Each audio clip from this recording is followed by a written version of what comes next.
Good evening. Good evening. Hello. Wow, that's a good mic, which is good. Good evening, friends, scholars, and fellow vandals. That's a Mark Twain reference. I want to start by thanking Dr. Joe and the entire staff at the Mark Twain Center for all the hard work that goes into putting this meeting together and making sure that it runs without a hitch, as well as my collaborator and fellow co-organizer of this weekend's program, Dr. Nancy Padilla. And I also want to thank all of our participants for traveling to central New York from all over the country to be together for this exciting weekend of scholarship and conversation around the broad theme of abolition studies. So thank you all. I know coming from different corners of the country and traveling to Elmira is not the easiest, so thank you for being here. My name is Jeff Silver, and I'd like to introduce our keynote speaker today, Dr. Sarah Kelley. We begin our weekend tonight with a keynote address by Dr. Sarah Kelley.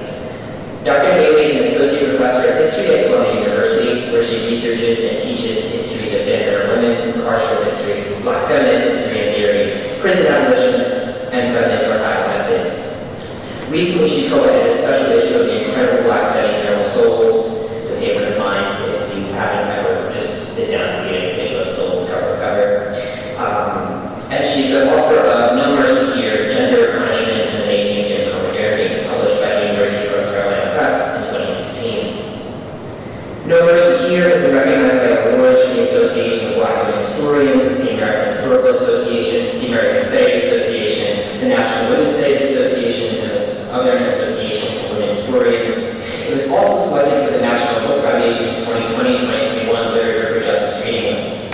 And it is also, though this perhaps means less than all of the awards, one of my favorite history monographs. In No Mercy Here, Kelley thinks with scholars in the disciplines of not only history, but also literary criticism, political theory, philosophy, and feminist and queer theory and historiography, as she carefully attends to archives of brutal violence, as well as lives lived not merely in spite of, but beyond the disciplining reach of the Jim Crow carceral system that connects our contemporary moment of the so-called mass incarceration with the institution of chattel slavery and its afterlives in convict leasing and the ongoing violences of multicultural racial capitalism. Her fifth chapter is particularly powerful in that book, and it's arguing that, I'm going to quote her, imprisoned women and those who created expressive cultures centered on their plight, produced epistemologies that refused and destabilized the Western juridical logics, individually and collectively upset carceral temporalities and spatiality, and reimagined spaces of dispossession in ways that fundamentally challenge Jim Crow modernity. In short, Kelley unequivocally demonstrates that, to quote her again, Black girls' criminal practices of breaking windows and stealing flowers are part of the Black radical tradition. Full stop. And my own scholarship is Kelley's elaboration of the concept of realities of what she calls gender racial terror that I most often refer to when I need to think more deeply about gender and abolitionist praxis. If I may share my favorite sentence from the book, it's on page 86. Quote, gender racial terror was a resource in the production of race as a meta-language, giving words, in this case Black and woman, the power to mean. I think a lot of us as writers try to achieve a sentence like that in our own writing, and we may never get there. For me, this short sentence invites us to rethink race and gender not as two intersecting forces, but as a matrix of social, political, and juridical, and philosophical construction that is impossible to separate from the violence of domination. It provokes us to think beyond the easy diagnosis we see in common language around who is the most severely or disproportionately impacted by, for example, the violence and destruction of the prison-industrial complex. Such common phrases index ways of thinking that take established markers of difference, like Black and women, as pre-existing givens in our analysis of carceral. But Kelley's rigorous historical and theoretical analysis in No Mercy Here throughout her work pushes us to consider not only how gender and race subjects are harmed by carceral force, but also how carceral force is itself a genderally racializing force. That is, carceral mechanisms and logics of violence from slavery through the prison-industrial complex produce the meta-language of race and gender, rather than merely impacting already stable race and gendered subjects. Kelley's analysis thus challenges us to sharpen both our scholarship and our organizing and activist strategies to better align with the productive and not just the incapacitating functions of carceral force as it manifests in gender and racial terror. This is, of course, just one possible takeaway one might consider when thinking of Sarah Haley's work. There are certainly many more, which is what makes this evening so exciting. Given my admiration for Dr. Haley's scholarship, I was absolutely thrilled when she responded positively to Dr. Quintanilla's and my request to serve as the keynote speaker for this year's Quarry Symposium. Dr. Kelley is currently working on a book manuscript titled The Carceral Interior, a Black Feminist Study of American Punishment from 1966 to 2016. And I know we are all excited to hear her discuss some of her recent research and thinking this evening. Her talk tonight is titled Gender and the Abolitionist Present. Please join me in welcoming Dr. Kelley to open this weekend's conversation.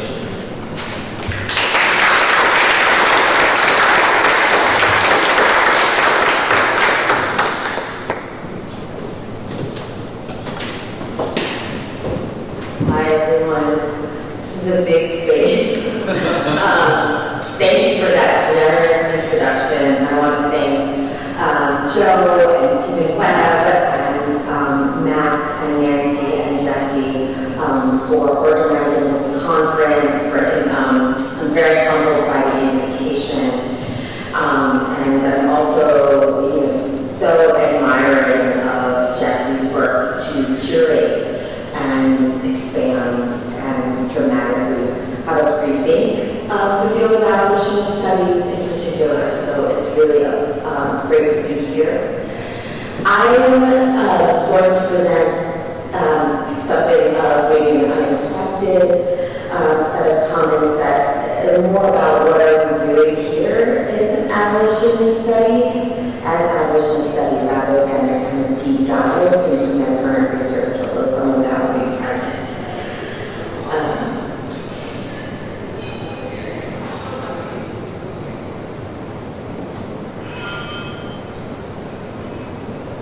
Abolitionist study in the place between Hartman's page and exists in the place between Hartman's page and Kelley's scrap of paper. I've been thinking about Hartman, Kelley, and abolition often recently as some of their defining scholarship, scenes of subjection, and freedom dreams, respectively, have major anniversaries this year. Between the page and the scrap of paper, between the radical refusal of liberal humanism and reform that defines scenes of subjection, and poet Jane Cortez's Somewhere in Advance of Nowhere, which is a line of spatial and temporal politics that propels freedom dreams. Somewhere between that refusal of liberal reform and the place of Somewhere in Advance of Nowhere, we find our abolitionist studies conundrums, queries, and crises. Hartman and Kelley elucidate together, they elucidate practice, focusing our attention on the form and substance of our work and on the complexity of what it means to work in our fields and hopefully struggle to create the terrain of possibility for better living. So they anchor my consideration on the theme of abolition studies, and I should say I'm not a Twain scholar or a literary scholar, and so I'm entering this conversation with an eye toward Black and feminist history and to the present.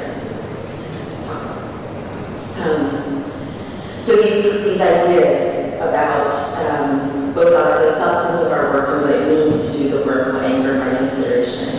This symposium promises to feature brilliant models and examples in the field, which I cannot wait to hear tomorrow. But it also proposes abolitionist study as an object of study itself. And for a great reason, since there is more exciting scholarship and teaching on contemporary abolition than ever before. Abolitionist work on gender and queerness, empire, violence, humanism, social movements, refusal, disability, education, and politics have exploded in grand, sweeping, and transformative ways.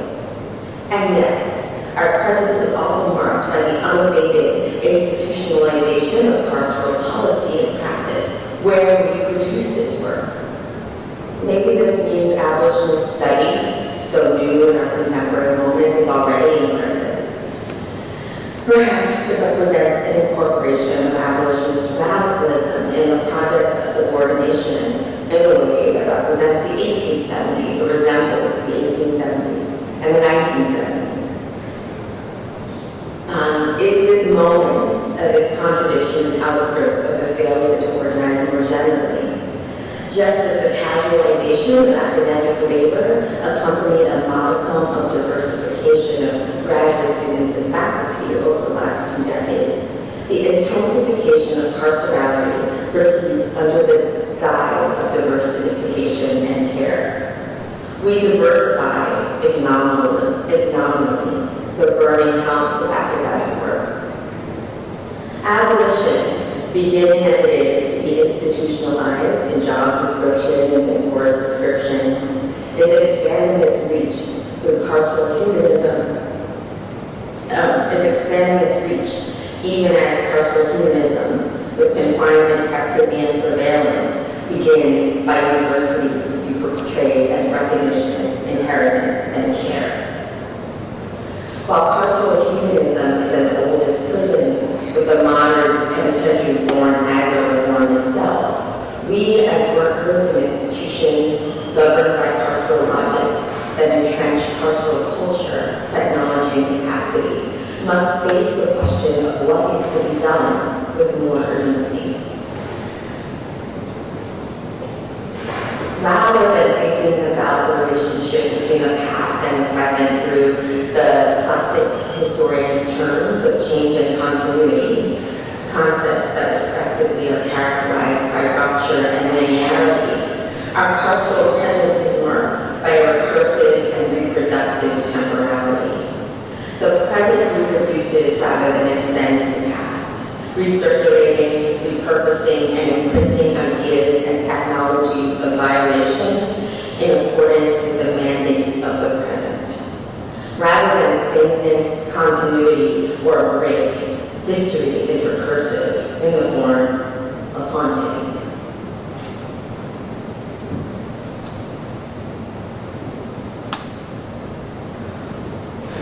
And I'm very much informed by Avery Gordon's definition of haunting as unresolved social violence making itself known.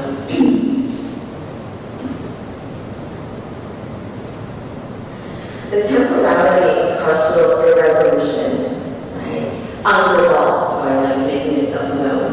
That temporality and possession of the past and the present exists in this place, where captivity is slated to be renovated as concern and ingenuity. This institution is about a mile from where I work at Columbia University. Shuttered now, this institution, Lincoln Correctional Facility, carceral architects and proponents from Columbia University, along with the University of Texas and Austin, and community developers and women's rights advocates, they hope to reopen this place, right? And here's some of the kind of propaganda, media propaganda that has been circulating in the New York Times, no less, about reopening this institution, closed, previously an institution, a prison for men, as a feminist jail.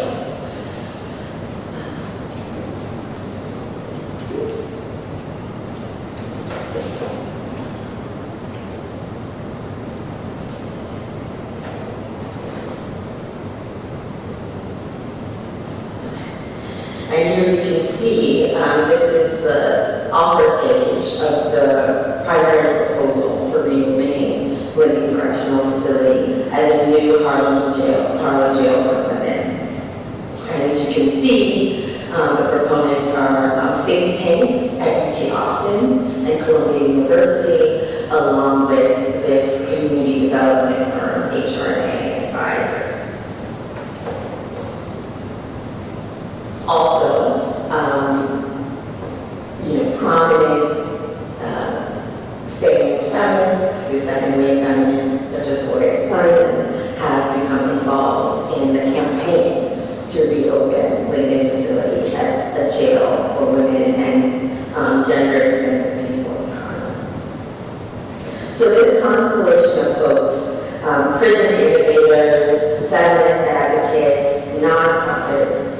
to renovate this place, Lady Correctional Facility, as a jail for criminalized women, trans, and gender non-conforming people, tends to be named the Women's Center for Justice.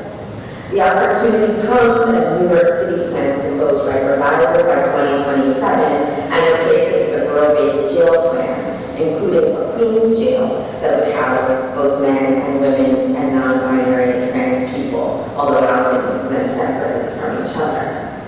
Proponents of the Women's Center for Justice hope to create a gender-responsive or gender-specific girl-based jail in Harlem, arguing that women requires complete separation from dangerous imprisoned men at Rikers. They contend that they can create a jail that centers the delivery of social services in which women are detained in cells with doors rather than bars. They plan and promise to offer job training, and they plan to put guards at the perimeter rather than the center of the institution. This, they contend, represents a radical departure from existing American institutions of punishment and instead approximates something of an exalted Nordic model of incarceration. Advocates variously argue that abolition will come in many forms, so that this jail is abolitionist in that it can barely be considered a jail since it will be, nice. Others have argued that the Harlem Women's Jail plan represents a marked improvement in conditions en route to abolition. So although it's not abolitionist itself, it is incremental change. And still others, as you saw, have called it a feminist jail, asserting that just a feminist jail is a proper end in and of itself. This place is, most advocates posit, the only place where criminalized women can escape the torment and horror that infuses their lives at the Rose Singer Center at Rikers Island. It will, they say, be different, because it will, they promise, be run for us, by us. And I'm borrowing a kind of reference to Fubu from an organizer in the organization Survived and Punished.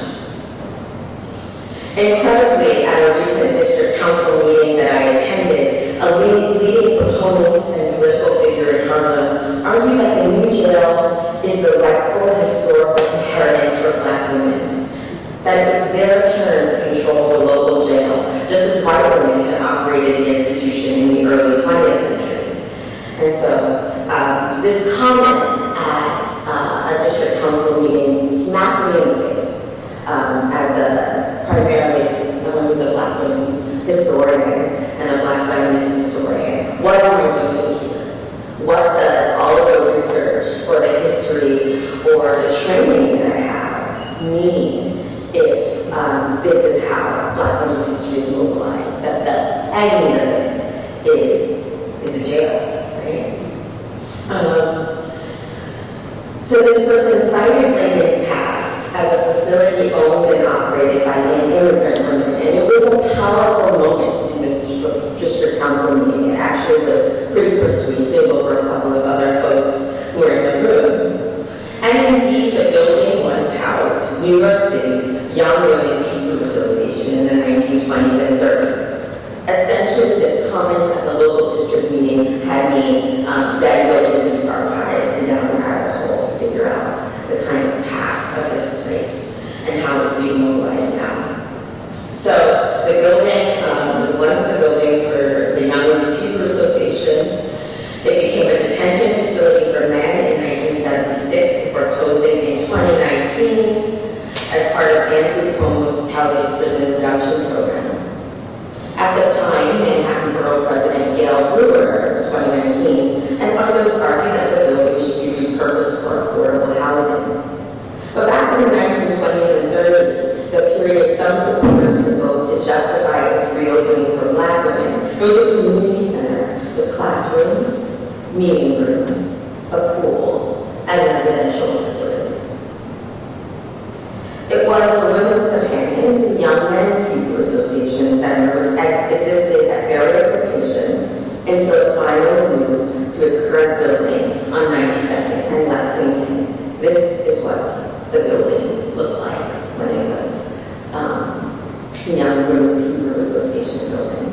So if you're familiar with New York City, perhaps that address of 92nd and Lexington pops out at you. You may be putting the pieces together. Yes, this is the companion to the Young Men's Speaker Association Center that ultimately did become the 92nd Street Y, one of the most prestigious cultural centers in the city, adopting its new name in the 1970s. So what all amounts to is this, unbelievably. Some local political organizers are arguing that the new jail will be 1, feminist, 2, a care institution, and 3, a cultural institution, a Harlem women's version, essentially, of the 92nd Street Y. Perhaps you will go there, hear Fred Moten, or Sandra Oh, or Susan Sarandon, or Maggie Nelson, or Bear Griffin speak. And those who are detained will wake up to an early swim before planning their day freely and returning to attend talks and concerts and receptions in the evening before heading to dinner and then slipping into bed with lovers and loved ones at night. Of course not. Of course there will be no Fred Griffin interviewing Toni Morrison there. No dipping in the pool before outings with friends. No theater productions before picking children up from school and heading home for the evening. But the mobilization of the history of such a cultural institution to rationalize Black and brown women's captivity may represent the peak of violence as the repression of imagination, the peak danger of historical resonance as enclosure. It represents the narrative use of the past for the reproduction of past regimes of racial and gender captivity. We know, of course, that the Harlem jail, if it is implemented, and that's the question, will simply replace the Rose Singer Center, the women's facility at Rikers Island. The Singer Center opened in 1988 after the city was ordered to release people from prison due to extreme overcrowding.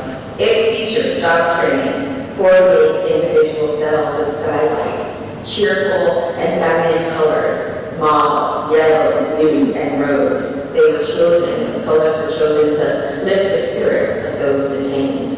The large courtyards were only to be monitored electronically at the perimeter, sound familiar, to provide an open environment for women and access to large courtyards.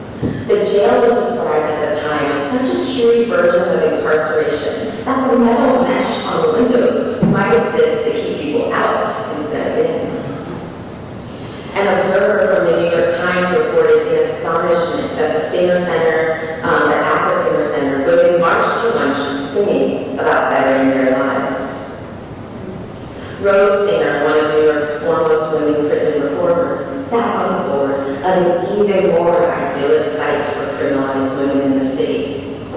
Opening as a halfway house for girls in 1847, Opera House was perhaps the most pleasant of carceral facilities. Run by the Women's Prison Association, and the Women's Prison Association used to be named the Women's Prison Association and Opera House. That's how important this place was for that reformer. And one of the most renowned women's progressive associations of the early 20th century. They ran a prison, and women who were released on parole or probation could expect parties, cold cut lunches, crafts, and job training when they arrived. They were able to leave during the day for work and educational programs. And still, even in this place, captivity bred misery, because captivity, even when it is enforced through punitive measures other than bars, inherently breeds misery. And here we are, as directed by Hartman, to a scene of terror where it can hardly be discerned.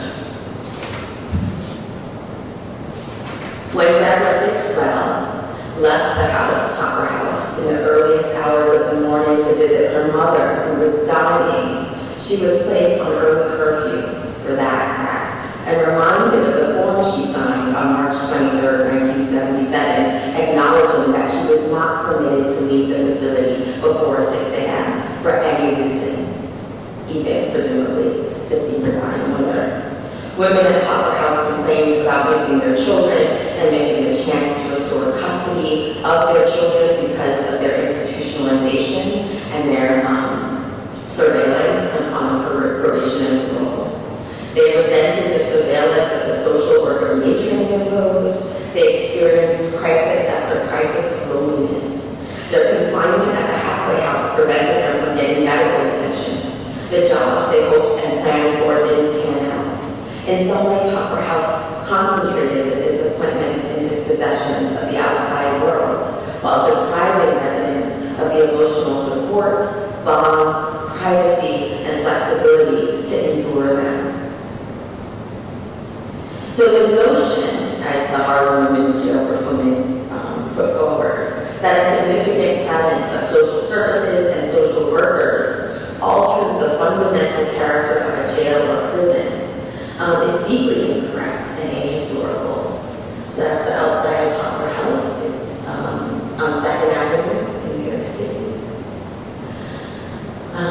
This is a swatch of material that they were contemplating for the furniture at Hopper House. So it's a theme, essentially, of sort of the gender-responsive, long gender-responsive prison movements, that material and textiles matter in determining whether something is in jail or not.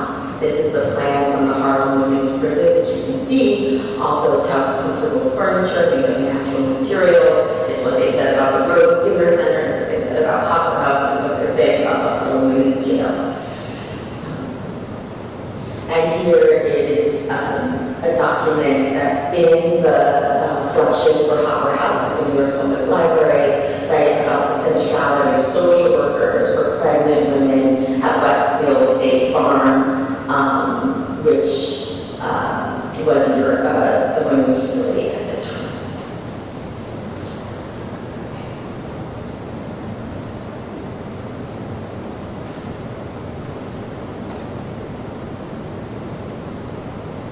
So the notion that a significant presence of social services and social workers makes jail not a jail or prison not a prison is ahistorical. The ascendance of social work in the 19th century joined the expansion of the penitentiary as a feature of progressive era modernity, marked by biopolitics and disciplinarity. Social work joined nursing and teaching as acceptable full jobs for white women, as did correctional work.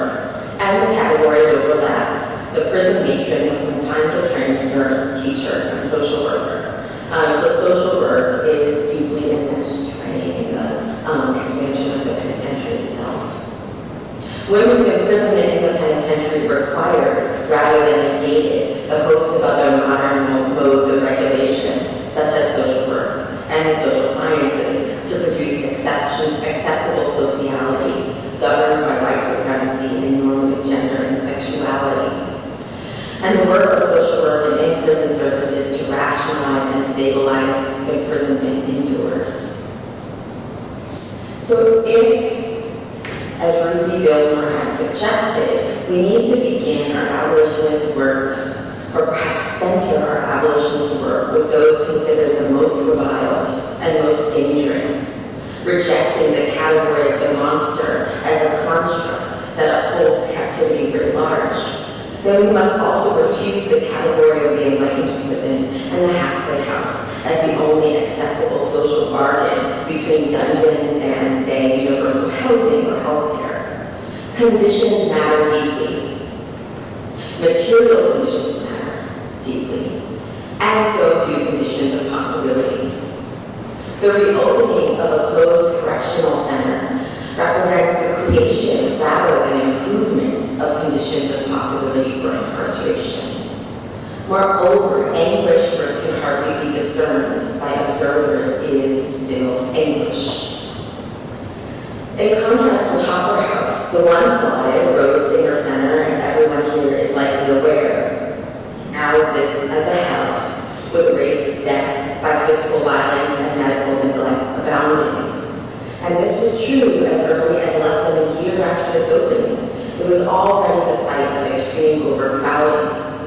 Even when it is clear that jails and prisons are governed by the caprice of departments of correction, factions and politicians in power whose tolerance for dilapidation, contagious disease, neglect, and torture is exceedingly high, the power of carceral liberalism, grounded in an alternate graphic mobilization and obscurement of gender violence is great. What do I mean by that? So here you can see an explosion of incarceration at Rikers a year after it opens. It exploded from 650 in-prison people to 800 and then 1,500. This was within a year, right? So even though we might know, and I think the proponents of this prison know, that Rikers was once touted as a model of enlightened gender-responsive imprisonment. Still, right, even though we know that that's the history that this is likely to fall into, the mobilization of the violence at Rikers is what is being deployed in order to rationalize a current prison under the exact same rhetoric of possibility. The university joins the non-governmental organization and the feminist nonprofits as underwriters and agents of carceral stabilization. Increasingly, they naturalize the carceral state as an immutable fact of everyday life at the moment of their robust contestation, the moment in which abolition is gaining greater reach. So these sketches, these little episodes from New York's history of gendered punishment, which is also notably a history of reform, reflects just one trajectory of the carceral university. This trajectory is in some ways the most extreme, as faculty and affiliates of Columbia and the University of Texas at Austin, they aspire not to destabilize the prison but to operate it, promising that experts and social service workers will transform it by assuming everyday oversight. Some have argued that this transfer of management represents abolition, the designing or reopening of carceral sites under radical improvement conditions. The casting of the transfer of daily control as abolition is not new. In the early 20th century, when the chain gang replaced convict leasing and the operation of convict labor in the South shifted from private to public hands, that too was called abolition. But this push for the university to be in the business of operating prisons is obviously just one manifestation of the carceral university. There isn't time to go through the many, many examples of university carceral urbanism in this talk, but thinking about a few of the categories may be instructive. Universities, I would say, are engaged in carceral building, carceral renovation, and carceral enclosure. Carceral building includes the direct management and creation of punitive sites of the sort I have already described, planning, advocacy, and research, marshaled to oversee and design the jail as enduring institutions of carceral control that operate under the rubric of care. Before teaching at Columbia, I worked at UCLA for 10 years, where carceral institution building took on a more flamboyant and perhaps temporary character. Recall the summer of 2020. June 1st was the day that Hennepin County medical examiner determined that police asphyxiation caused George Floyd's heart to stop beating. Protests and rebellion spread nationally, with major cities, including Los Angeles, witnessing rebellion ranging from organized protest to ungovernability. Flashbang grenades, National Guards, tear gas, and tanks displayed the opulence of certain forms of militarized policing, remember. And on June 1st, the protests moved to the west side of Los Angeles, where UCLA is located. Activists, many of whom were college students, held an action at several locations in Beverly Hills, including the police headquarters and federal building. By the evening, the LA Sheriff's Department and the Los Angeles Police Department transported over 1,000 protesters to Jackie Robinson Stadium for processing at the stadium's parking lot. They had planned this, seeking advance permission to use the stadium for the purposes of containment. In a matter of a day, a stadium normally used for UCLA baseball normally managed and operated by UCLA and leased by them, became a field jail.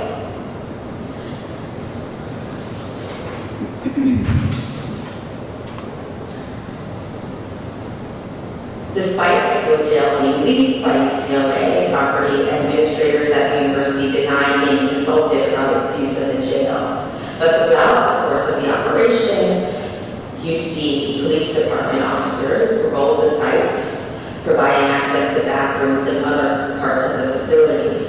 The arrival of the University of California Police Department for that purpose might have been a welcome one for Tammy Sanchez, who sat in a cage on an LAPD bus at the UCLA Stadium parking lot for 7 hours without food or water or access to bathrooms or information about when she would be released.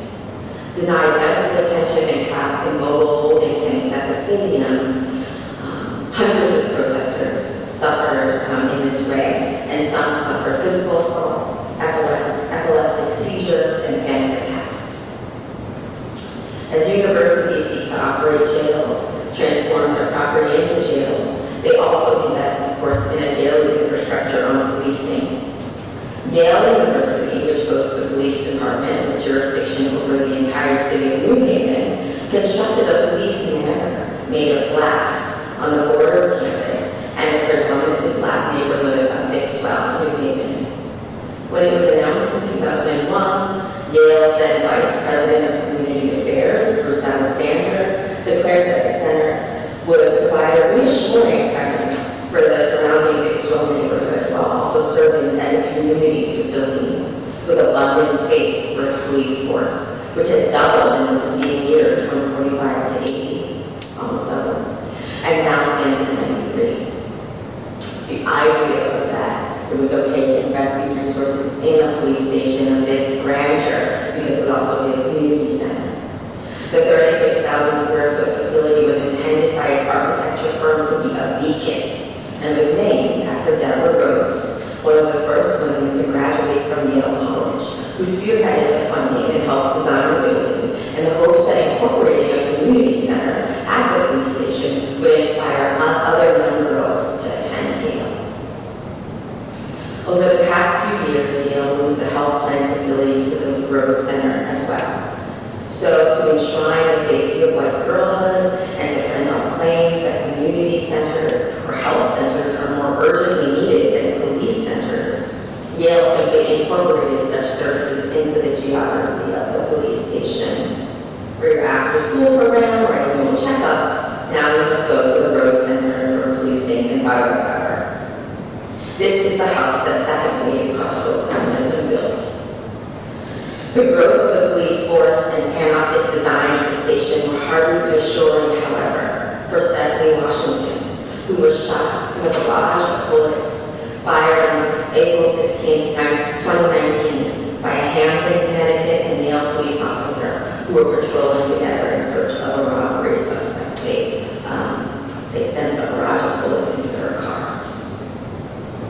The policing of black students while napping, the selective requests for photo identifications to enter campus buildings, and the stories upon stories of campus police assault mark the pervasive carceral culture of anywhere university, USA. In Chicago, Detroit, New Orleans, Philadelphia, campus police departments also patrol the city, especially predominantly black neighborhoods. Over a third of four-year colleges have private police forces with purview over the larger cities in which they're located.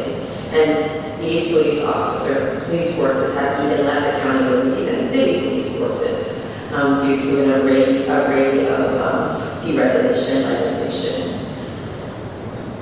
So, university police medical complex gentrification machines have used policing as a resource to trade with urban cities in exchange for tax-exempted land and commercial access.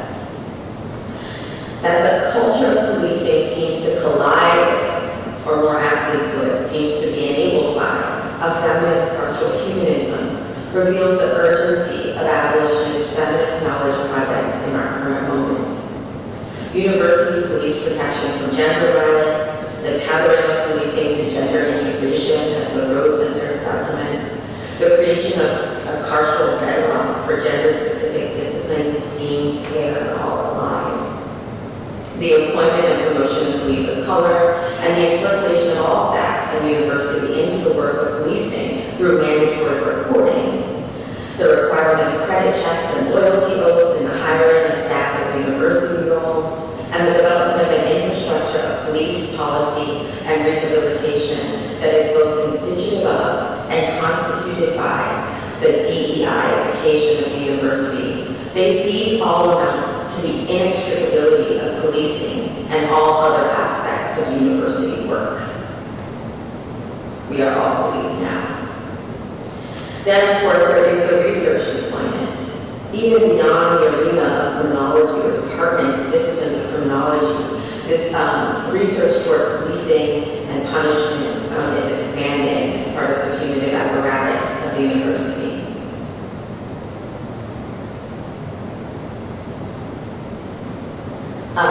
And so by way of example for that, UCLA lauded the grant funding and research proliferation. They really innovated, that faculty at UCLA really innovated around predictive policing. And UCLA research on predictive policing was mobilized by the LAP in recent years. Where masks, testing, vaccine requirements, and social distancing have been eliminated by most universities, the COVID-era policy of blocked access to departmental buildings and institutions across the country remains. Perhaps a permanent restructuring, a la airline policy after 9/11. Security is exalted as a key to population health, and Black, Latinx, and working poor residents of university college towns are both displaced and banished through carcerally enforced enclosure. So the university is as carceral as ever, not more. But there's more abolitionist scholarship and teaching at universities and colleges than ever. Work over the last 10 years, and especially the last 5 years, has exploded. Scholars are tracing a genealogy of deinstitutionalization as part of the history of decarceration. They are linking movements against the psychiatric state to a radical feminist anti-violence and collective defense movement led by Black and lesbian feminists. And I know you're not be able to read all of the texts that take over some of the terms and authors. Black and queer radicals, from Black power leaders to bank robbers to poets, are centered in new studies of abolitionist thought and organizing in the long Black power era. Both refusal and interpolation are foregrounded in remarkable new work on the history of sexual policing, Black feminist critiques of policing, and Black women's labor for empire and militarism. Scholars are delineating the epistemologies and structures of domestic and imperial militarism in recent work on securitization, policing, and austerity, while studies of policing in particular cities have shaped our understanding of modern carceral power. Especially exciting are analyses of carceral capitalism and their gender reach to institutions of social welfare and control.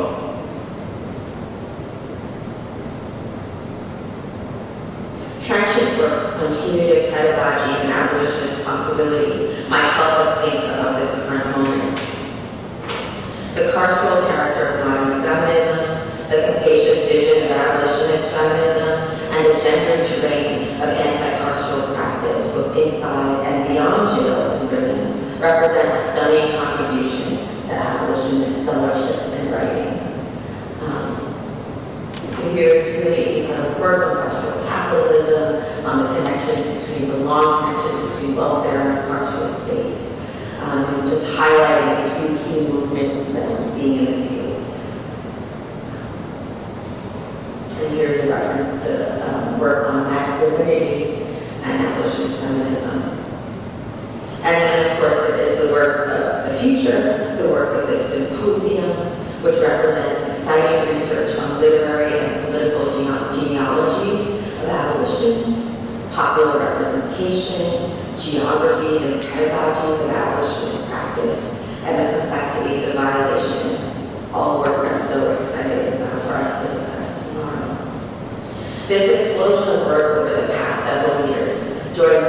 influential public scholarship, as well as a longer genealogy of abolitionist scholarship that can be traced to the 1970s, and which bloomed alongside abolitionist organizing in the 1990s. Abolitionist work is not only producing new knowledge about carceral histories, cultures, institutions, and processes, but also transforming writing practice, scholarly and literary form, and expanding insights about temporality and place. So how do we reconcile this intellectual bloom with the intensifying carceral feminism of the university that makes women center for justice and Rose centers for policing and social control? Of course, we don't reconcile it. As we know, this tension is at the heart of neoliberal economies of cultural incorporation, in which radicalism and representations of dissent become commodified in the project of racial enclosure and violation. Study is somewhere in advance of nowhere, and study is the brink of the end of the world as we know it. The recursivity and repetition of carceral violence, both bold and disguised, requires an abolitionist study practice that is indeed, as Fred Moten and Saidiya Hartman suggests, criminal. But this abolitionist practice, this abolitionist study practice, must also be socially reproductive. It must be a practice that socially reproduces our criminal relations to the university in the way that Black women are said to reproduce criminality in society writ large. We must think of ourselves in terms of piracy or the illicit reproduction of our knowledge that might aptly describe our work and our practice. Piracy means a daily practice of circulating insights, examples, analyses, and demands of abolitionist work in its myriad forms. But this knowledge must be tethered to the activity of dismantling, changing, and building alongside others. Only in this way, in this study that is both about on-the-ground action and knowledge production, of course those two categories are not mutually exclusive, but in the tethering of them, that is work that creates capacity, creates courage, creates density of abolitionist commitment, creates beauty in abolitionist cultural production, creates strategic skill and anarchist willfulness. Our prodigious research and prolific writing must be entangled with a proliferation of another order. Otherwise, we seem poised to simply watch as various agents of carceral entrenchment being erodes, or whatever, maneuver this very work, our very work, toward the alternative ends of life depletion. How shall we get ourselves together? And I'm ending. What is the task or the commitment in the aftermath of our presentations today and tomorrow here in Elmira? How shall we divide the task needed to expand abolitionist potential here and now? What exactly are we doing?